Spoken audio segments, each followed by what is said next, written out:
greetings respected viewers, I'm George from Ireland and here I am on Albert Bridge Road in London.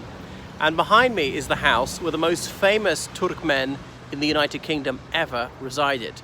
He had the unlikely name of Donald Swann. Give him his full name, Donald Ibrahim Swann. So he had a most unusual background. His great-great-grandfather had emigrated from the United Kingdom to the Russian Empire as someone who was selling cloth there. And the Swann family lived there for a few generations. And Swann's father, he became a doctor. Time of the Russian Revolution, he fled Russia and came here. So Swann was Turkmen on his mother's side, as in from Turkmenistan. And indeed, she was born in Ashgabat, the city of love, as it's called in Arabic. And today, the Turkmen people are blessed by the benevolent reign of Gurbanguly Berdi Muhammadov, previously ruled by Turkmenbashi, but I shan't get into that. Anyway, Swann was born in Llanelli, Wales, and so probably the only Russian family in Llanelli. So he had a very colourful and cosmopolitan background, as his father practiced medicine there.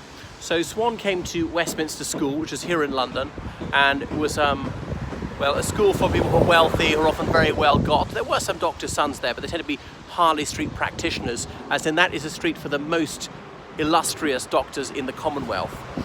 So he was doing very well that his father was a GP in a small town to be going there at a time when things were super snobby. So he was there in the late 1930s, and he knew Tony Benn, Viscount Stansgate. The guy was a Labour politician. So Donald Swann formed a close friendship with a bloke called Michael Flanders. And Flanders, quite early in life, I think in his 20s, for some reason was wheelchair bound. I don't know what his condition was. So Swann was musically gifted, and he won an expedition to Christ Church, Oxford, which is the grandest college in Oxford University. I can't remember whether it's for like a choral scholarship or it was an organ scholarship or something like that. But he was very involved in the choir, and he could play several instruments. So the Second World War was on, so actually these truncated degrees and graduated in only 2 years, not the usual 3. And then he said he was a conscientious objector, as in it was against his moral principles to fight under any circumstances, even in self-defense. So he had to go before a board of army officers and convince these people who were very much inclined to be unsympathetic to him that in fact he genuinely was a conscientious objector.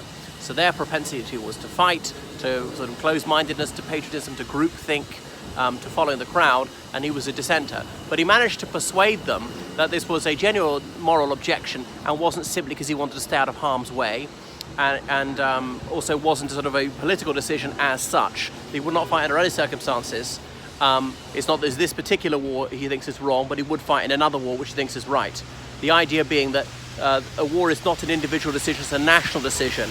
And if your government declares war, even if you as an individual disagree with it, it's your duty to support the war effort.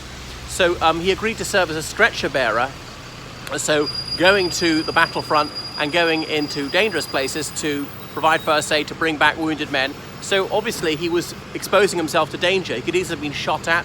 He's wearing an army uniform. There's a small Red Cross bandage or whatever, armband. They might not see that, the enemy. If they see it, they may not care, saying you're still rescuing wounded men who will then recover and go on to kill us another time. So we're still going to kill you.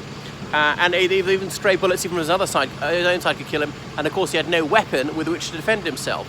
So it did take gallantry. But after the Second World War, he and his collaborator, Flanders, they became very famous. Flanders and Swann, this duo, the GNU song, things like that, or Mud, Mud, Glorious Mud, nothing quite like it to, was it Quicken the Blood or Cool the Blood? It's a song of patriotic prejudice, saying, these islands of ours are ruled by 3 unfriendly powers. The Irish, the Irishman's absurd. He blows up policemen and blames it on Cromwell and William III. And various disobliging things they said about us. They also took aim at Cymru, despite him being Welsh, and things about Scotland. I can't remember what they said, disparaging things about the Scots. Loads of humorous light songs like that. They're popular in the United States. They went over there to perform in the 50s and the 60s. So he married twice, had 2 children with his first wife, then got divorced. But unfortunately, his musical partner, Michael Flanders, died in the early 70s. Michael Flanders was the father of Stephanie Flanders, who was the BBC's economic correspondent in the late 90s into the early noughties. Then she took a massively well-paid job in a bank. So that is Michael Flanders, who unfortunately was diagnosed with cancer in the early 90s. So when his partner died, as in his musical partner, not his romantic partner, he didn't perform very much after that. They were playing the piano, they were singing together, laws about thermodynamics. So they wrote the lyrics themselves as well as the score. So that is someone who's not very well known or appreciated anymore. People see it as a bit old hat, his style of music and his humorous lyrics. So that is enough about Donald Swann, born in 1923 and died in 1992, if I got that right. So please follow me on Facebook, Twitter, and donate to me on Patreon and PayPal. Book lessons with me online, get me to translate for you, and let me be your tour guide in London. Goodbye.